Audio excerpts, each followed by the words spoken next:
नमस्कार, बहुत स्वागत है आप सभी का। मैं हूं आपके साथ वक्ता दुबे। उत्तराखंड बुलेटिन देख रहे हैं आप। बीजेपी ने दोनों विधानसभा सीटों के लिए पहले ही विधानसभा क्षेत्र प्रभारियों की तैनाती कर दी थी। बद्रीनाथ विधानसभा क्षेत्र का प्रभारी विजय कपरबाण और मंगलौर का अजीत चौधरी को बनाया गया है। ये दोनों प्रभारी मंडल और शक्ति केंद्रों पर अपनी बैठकें कर चुके हैं। बद्रीनाथ और मंगलौर विधानसभा सीटों पर उपचुनाव की घोषणा के साथ ही सत्तारूढ़ बीजेपी भी हरकत में आ गई है। बीजेपी प्रदेश अध्यक्ष महेंद्र भट्ट ने ये कहा है कि पार्टी उपचुनाव के लिए पूरी तरह से तैयार है। पार्टी उपचुनावों में अपनी जीत का सफर जारी रखते हुए अपने विधायकों की संख्या 47 से बढ़ाकर 49 करेगी।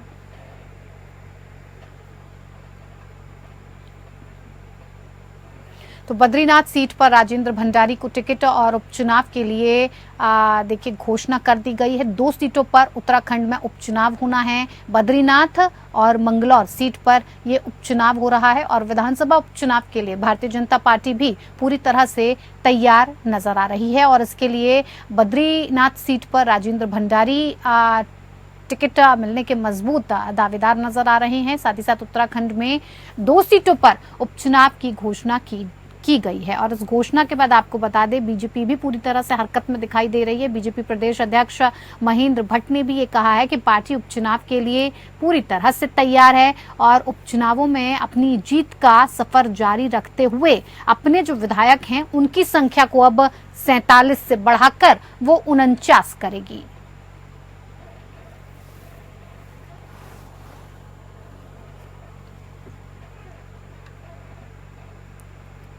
उत्तराखंड में खाली हुई 2 विधानसभा सीटों के लिए निर्वाचन आयोग ने चुनाव तारीखों का ऐलान कर दिया है। इन दोनों सीटों पर 10 जुलाई को वोटिंग होनी है, जबकि 13 जुलाई को नतीजे आने हैं। बद्रीनाथ और मंगलौर विधानसभा सीट खाली हुई थी। मंगलौर विधानसभा बसपा विधायक सरबत करीम के देहांत होने के बाद खाली हुई थी, जबकि बद्रीनाथ विधानसभा कांग्रेस विधायक राजेंद्र भंडारी के बीजेपी में शामिल होने के बाद खाली हुई थी और इन दोनों सीटों के लिए चुनाव तारीखों की घोषणा हो चुकी है। वहीं कांग्रेस प्रदेश प्रवक्ता नवीन जोशी ने यह कहा कि प्रदेश की 2 सीटों पर जो उपचुनाव होना है उसमें प्रदेश की जनता ने कांग्रेस को जीत दिलाने का मन बना लिया है, क्योंकि इससे पहले भी बद्रीनाथ सीट पर कांग्रेस के विधायक राजेंद्र भंडारी चुने गए थे और मंगलौर सीट पर बसपा के विधायक का बीजेपी ने उत्तराखंड के विकास के लिए कोई भी काम नहीं किया है। जनता इसको देख रही है और जनता इस बार दोनों सीटों पर कांग्रेस को ही जीत दिलाएगी।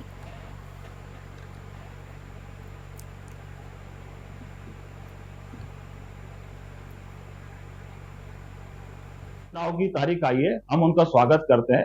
राज्य की जनता ने कांग्रेस के ऊपर विश्वास किया है। बद्रीनाथ की अगर हम बात करें, वहां की जनता ने कांग्रेस विधायक को चुन के भेजा था। अब कांग्रेस के विधायक कांग्रेस छोड़ के चले गए हैं, लेकिन जो मतदाता हैं वो आज भी वही हैं। वो कांग्रेस छोड़ के नहीं गए, उन्होंने कांग्रेस के पक्ष में मतदान किया है। अभी जो मंगलौर की अगर हम बात करें, लोकसभा का चुनाव हुआ तो 25,000 वोटों से वहां से मंगलौर से उस विधानसभा से कांग्रेस जीती है। तो निश्चित तौर पे राज्य की जनता का जो रुझान है कांग्रेस के पक्ष में है। उन्होंने कांग्रेस में विश्वास जताया है और कांग्रेस पूरी मजबूती के साथ चुनाव के लिए तैयार है। हमारे वहां पे पर्यवेक्षक भी जाएंगे, हमारे प्रदेश अध्यक्ष जी का भी दौरा वहां पे तय हो रहा है, वो भी वहां पे जा रहे हैं और हमारे राज्य के जो वरिष्ठ नेता हैं उन क्षेत्रों में जाएंगे और वहां के जो ब्लॉक अध्यक्ष हैं, जो हमारे वहां के बीएलओज हैं, जो हमारे बीएलएज हैं, उनसे संपर्क हम स्थापित करेंगे। और चारधाम यात्रा मार्ग में गंगोत्री नेशनल हाईवे पर गंगनानी के पास तीर्थयात्रियों की बस हादसे का शिकार हो गई और इस बस हादसे में एक महिला की दुर्घटना पर ही मौत हो गई। 2 महिलाओं ने अस्पताल में दम तोड़ दिया। 24 घायलों को अस्पताल में भर्ती कराया गया, उनका इलाज जारी है। आपको बता दें कि बस गंगोत्री से उत्तरकाशी की ओर लौट रही थी, तभी गंगनानी के पास चालक बस से संतुलन खो बैठा और बस सड़क से खाई की तरफ चली गई। SDRF, NDRF, police, one, fire, आपदा प्रबंधन, क्यूआरटी और राजस्व विभाग की टीम घटनास्थल पर पहुंची। उधर गंगनानी और हर्षिल समेत अन्य जगहों से मेडिकल टीम और एम्बुलेंस को भी घटनास्थल के लिए पहुंचाया गया। बताया यह भी जा रहा है कि सभी तीर्थयात्रियों का रेस्क्यू कर लिया गया है। सीएम पुष्कर सिंह धामी ने अपने एक्स अकाउंट पर पोस्ट कर हादसे पर दुख भी जताया है और ये भी कहा है कि गंगोत्री राष्ट्रीय राजमार्ग पर गंगनानी के पास बस दुर्घटना का दुखद समाचार प्राप्त हुआ। घटनास्थल पर स्थानीय प्रशासन और एसडीआरएफ की टीमें बचाव कार्य में जुटी हुई हैं।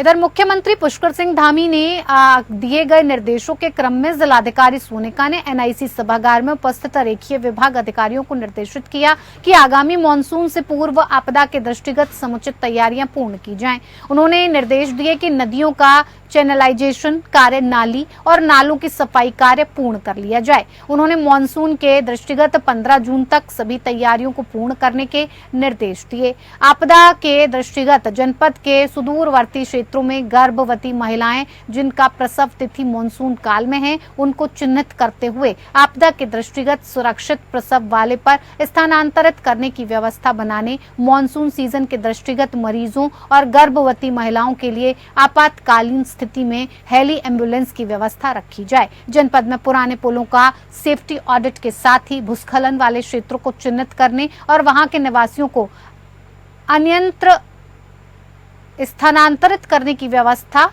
और भूस्खलन वाली सड़कों के नजदीकी क्षेत्र में आपदा के दृष्टिगत मशीन, उपकरण आदि तैयार रखने और लोगों को आपदा के दृष्टिगत जागरूक करने के निर्देश दिए। बाढ़ग्रस्त क्षेत्रों को चिन्हित करते हुए ऐसे स्थानों, जनमानस को सुरक्षित स्थानों पर स्थानांतरित करने के लिए स्थान चिन्हित रखने, बाढ़ चौकियां और कंट्रोल रूम को 24/7 सक्रिय रहने के निर्देश दिए हैं।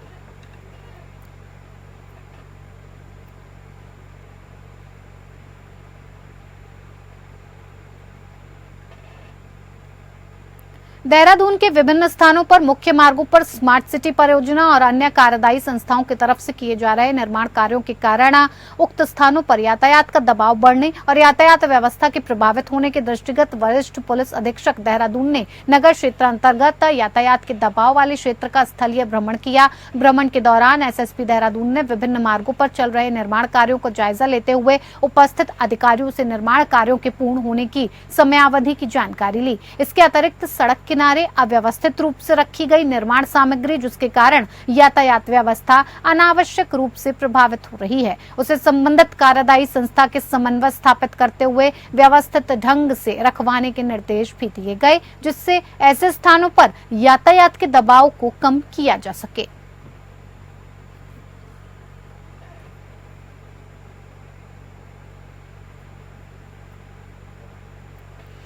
तो आपको बता दें, यातायात के दबाव वाले क्षेत्रों का स्थल का भ्रमण किया गया है और ऐसे में आपको बता दें कि निर्माण कार्यों के पूर्ण होने की समय अवधि की भी जानकारी ली जा रही है। आपको बता दें कि सड़कों पर एसएसपी देहरादून फिलहाल नजर आ रहे हैं। यातायात व्यवस्था का पूरी तरह से जायजा लिया जा रहा है।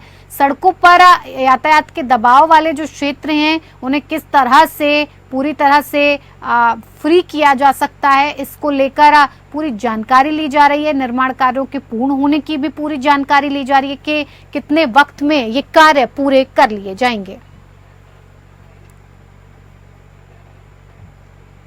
उत्तराखंड प्रदूषण नियंत्रण बोर्ड के तत्वाधान में वेस्ट वॉरियर्स संस्था के सहयोग में पर्यटन नगरी मसूरी में सिंगल यूज प्लास्टिक के खिलाफ जन जागरूकता और स्वच्छता रैली निकाली गई, जो लंढौर पंडित दीनदयाल पार्क से शुरू होकर गांधी चौक तक गई और जिसमें स्कूली बच्चों ने प्लास्टिक का प्रयोग न करने के नारे लगाए। वहीं बच्चों के हाथों में स्लोगन लिखी तख्तियां भी थीं। प्लास्टिक के खिलाफ वेस्ट वॉरियर्स के सहयोग से निकाली गई रैली में स्कूली बच्चों के साथ कीन संस्था के लोग भी शामिल थे। इस दौरान स्थानीय लोगों सहित पर्यटकों को भी जागरूक किया गया। उत्तराखंड और हिमाचल में पिछले 11 सालों से हमारे जो भी हिमालयन रीजन है उनको कचरा मुक्त बनाने के ऊपर काम कर रहे हैं, जिसमें हम उत्तराखंड में केम्प्टी है, देहरादून है, कॉर्बेट है, गोविंद वाइल्ड लाइफ सेंचुरी है, सहस्त्रधारा है, और हिमाचल में हम लोग धर्मशाला, कसौली, मनाली और धर्मशाला के रूरल और बीर में भी हम लोग काम कर रहे हैं। हमारा मेन मोटिव है जो भी हिमालयन रीजन में वेस्ट है उसके लिए हम सिस्टम बनाएं with the help of government and local government. तो मेजरली जो हमारा काम होता है वो सिस्टम स्टैब्लिश करना होता है और लोकल कम्युनिटी को जागरूक करना होता है। इसी के अंतर्गत आज हमने उत्तराखंड पॉल्यूशन कंट्रोल बोर्ड के साथ में एक रैली किया था, स्वच्छता की रैली। यहाँ पे हमने 5 स्कूल को पार्टिसिपेशन के लिए बुलाया था, जिसमें हमें 3 स्कूल्स मिले थे। इसमें कीन और मसूरी नगर पालिका ने हमें सपोर्ट किया, और ताकि हम लोगों को और साथ ही साथ यहाँ आने वाले टूरिस्ट को बता पाए कि वेस्ट जो प्लास्टिक है स्पेशली वो हमारे पर्यावरण के लिए कितना खतरनाक है। हरिद्वार में एक सोडा प्लांट पर कार्रवाई करते हुए 768 सोडा बोतलों को एसडीएम ने सीज कर दिया है। वहीं खाद्य सुरक्षा विभाग ने भी सोडा बोतलों के सैंपल लिए हैं। दरअसल रोडी बेलवाला क्षेत्र में एक दुकान पर सोडे की सील बंद बोतल कचरा होने की शिकायत खाद्य सुरक्षा विभाग को मिली थी। जांच करने पर विभाग की टीम को हरिद्वार इंडस्ट्रियल एरिया स्थित एक सोडा प्लांट का पता चला, जहां सोडा तैयार करके बोतलों पर भरा जाता है। इसके बाद एसडीएम के नेतृत्व में टीम ने छापेमारी की और कई संदिग्ध सोडा बोतलों को सीज कर 3 सोडा बोतलों का सैंपल लेकर जांच के लिए लैब में भेजा गया है।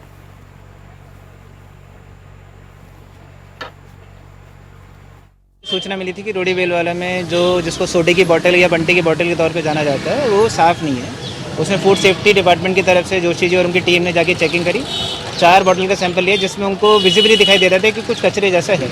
उनका सैंपल लेने के बाद जब पूछताछ करी तो इस लोकेशन का इंडस्ट्रियल एरिया का पता चला। यहाँ पर एक दुकान में 768 बॉटल्स को सीज करा गया, जिसमें से सैम्पलिंग करके उनको चेक करने के लिए भेजा जाएगा। सैंपल की चेक करने पर जो भी रिपोर्ट आती है उसके उपरांत तत्काल कार्रवाई। रुड़की की झबरेड़ा पुलिस ने अंतर्राज्यीय गिरोह के 4 बदमाशों को गिरफ्तार कर लिया है। इनके पास से 315 बोर का तमंचा, जिंदा कारतूस, चाकू सहित मोबाइल फोन और नकदी भी बरामद की गई।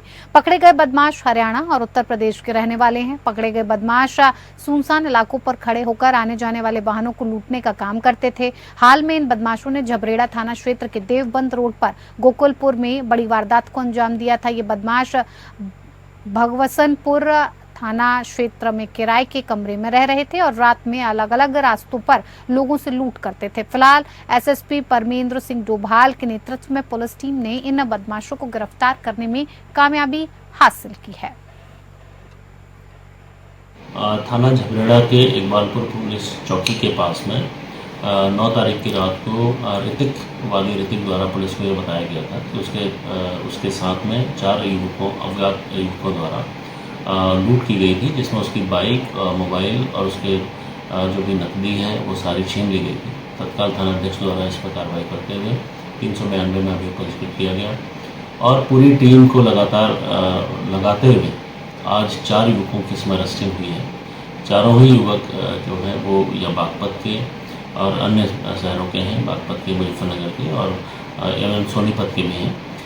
इनके पास से जब इनसे पूछताछ की गई तो इनके द्वारा 2 अन्य लूट भी उसी जगह पर, उसके आसपास की जगह पर थाना यूपी से लगते हुए सहारनपुर की और बताया गया। 3 लूट इनके द्वारा अभी तक की गई थी और उसमें जो भी इनके द्वारा सामान लूटा गया था वो पुलिस के द्वारा सकुशल 100% की बरामदगी की गई है। विधानसभा तिराहे के पास एक वाहन में अचानक आग लग गई और जिस पर मौके पर मौजूद पुलिस कर्मियों ने तत्परता दिखाते हुए कार में फंसे लोगों को बाहर निकाला और घटना की सूचना फायर ब्रिगेड को दी गई।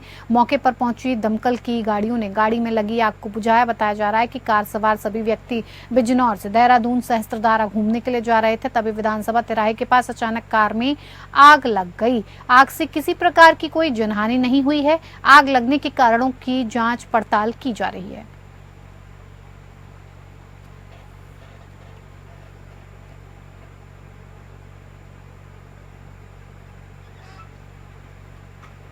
उत्तराखंड में भूमि की धोखाधड़ी के मामले थमने का नाम नहीं ले रहे हैं। आप पुलिस ने सीनियर आर्किटेक्ट समेत 3 आरोपियों को भूमि घोटाले में जेल भेजा है। 10 जून को राकेश बत्ता निवासी महंत रोड लक्ष्मण चौक ने शिकायत दर्ज कराई थी कि गिरीश कोटियाल, दिनेश कुमार अग्रवाल और राजीव कुमार नाम के व्यक्ति ने उन्हें राजपुर रोड स्थित एक प्लॉट दिखाया। इस प्लॉट की कीमत लगभग 5 करोड़ रुपए बताई गई। आरोपियों ने यह भी बताया कि ये भूमि अरशद कयूम नाम के व्यक्ति की है जो उनका जानने वाला है। ये लोग उससे बात करके प्लॉट की रजिस्ट्री राकेश के नाम पर करवा देंगे। उसके बाद तीनों व्यक्तियों ने राकेश की अरशद कयूम नाम के व्यक्ति से मुलाकात कराई। आरोपियों ने फर्जी दस्तावेजों के आधार पर राकेश को धोखा देकर उससे एक इकरारनामा बनवाया। अरशद कयूम के नाम पर 55 लाख रुपए खाते में और 25 लाख नकद लिए गए। जब पीड़ित राकेश बत्ता प्लॉट में कब्जा लेने पहुंचा तो वहां पर मौजूद अरशद कयूम नाम के व्यक्ति ने जमीन के पेपर दिखाते हुए प्रॉपर्टी को अपना बताया। इस पर राकेश को अपने साथ हुई धोखाधड़ी की जानकारी हुई। राकेश की तहरीर के आधार पर 3 आरोपियों के खिलाफ मुकदमा दर्ज कर लिया गया है।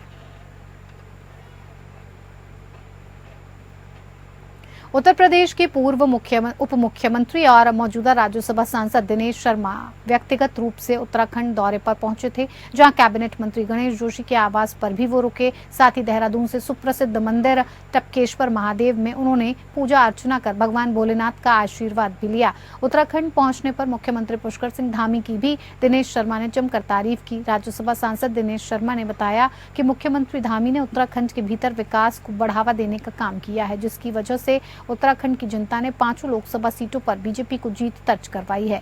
वहीं उत्तर प्रदेश में इस चुनाव में बीजेपी के खराब प्रदर्शन पर भी दिनेश शर्मा ने अपनी बात रखी। पूरे भारतवर्ष में ये एक ऐतिहासिक घटना है कि तीसरी बार लगातार एक ही व्यक्ति के नेतृत्व में एनडीए ने एब्सोल्यूट मेजॉरिटी पाई है और माननीय प्रधानमंत्री जी के नेतृत्व में तीसरी बार सरकार बनी है और तमाम जगहों पर बहुत अच्छे रिजल्ट्स आए हैं और कुछ जगह ऐसी रही हैं जहां अपेक्षित परिणाम नहीं आया है। पहले बीजेपी को केवल उत्तर भारत की पार्टी बोलते थे, अब इस समय दक्षिण में भी हमने महा विजय अभियान पाया है। लोकसभा चुनाव का जब हम समीक्षा करते हैं तो ये भी हमको ध्यान में रखना है कि एनडीए ने आंध्र प्रदेश में, अरुणाचल में, उड़ीसा में और सिक्किम में हमारी एनडीए की विधानसभा चुनाव में सरकार 4 जगह बनी, 22 जगह हमारी सरकार है। कुछ जगह पर खासतौर से मैं कहूंगा कि उत्तर प्रदेश में कुछ सीटें जितनी हमारी अपेक्षित थी उतनी नहीं आई हैं, लेकिन हमारा परसेंटेज पॉइंट समथिंग करके कम हुआ है। केवल हम इस चीज की हमेशा समीक्षा करते हैं जब भी हम चुनाव जीतते हैं तब भी, और जब चुनाव में हमारा अपेक्षित संख्या से हम कम रहते हैं तब भी हम उसकी समीक्षा करते हैं। निश्चित रूप में इसकी समीक्षा होगी, जहां पर कमी होगी उसको पूरा करते हुए हम आगामी जो भी चुनाव होंगे उसमें भारतीय जनता पार्टी अपनी महाविजय का अभियान जारी रखेगी। नशे की रोकथाम के लिए पुलिस हर संभव प्रयास कर रही है। लगातार नशे के कारोबारियों और नशा करने वालों के खिलाफ पुलिस कार्रवाई कर रही है। उसी क्रम में जनपद उधम सिंह नगर के खटीमा पुलिस ने 42.64 ग्राम स्मैक के साथ एक तस्कर को गिरफ्तार किया, जिसके खिलाफ एनडीपीएस एक्ट के तहत मुकदमा दर्ज किया गया।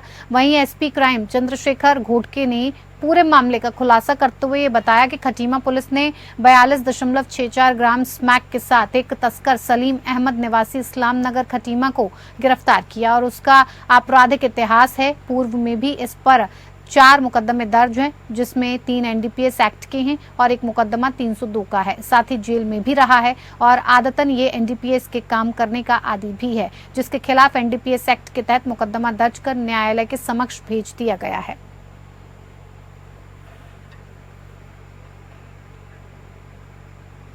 विकासखंड एकेश्वर के अंतर्गत आने वाले बडोली के जंगलों में लगी आग देर शाम बडोली गांव में आ पहुंची। हवा चलने के कारण आग की एक चिंगारी बडोली स्थित हरिकिशन वेडिंग हॉल में जहां पहुंची। आग की चिंगारी ने वेडिंग हॉल में रखे सामान में आग पकड़कर विकराल रूप धारण कर लिया, और जिस पर वेडिंग पॉइंट स्वामी हरेंद्र सिंह रावत ने राजस्व विभाग और फायर ब्रिगेड को सूचित किया। वहीं मौके पर राजस्व विभाग और फायर ब्रिगेड ने पहुंचकर कड़ी मशक्कत के बाद लगभग 4 घंटे में आग पर काबू पाया। इस दौरान वेडिंग पॉइंट में रखा गया सारा सामान जलकर खाक हो गया।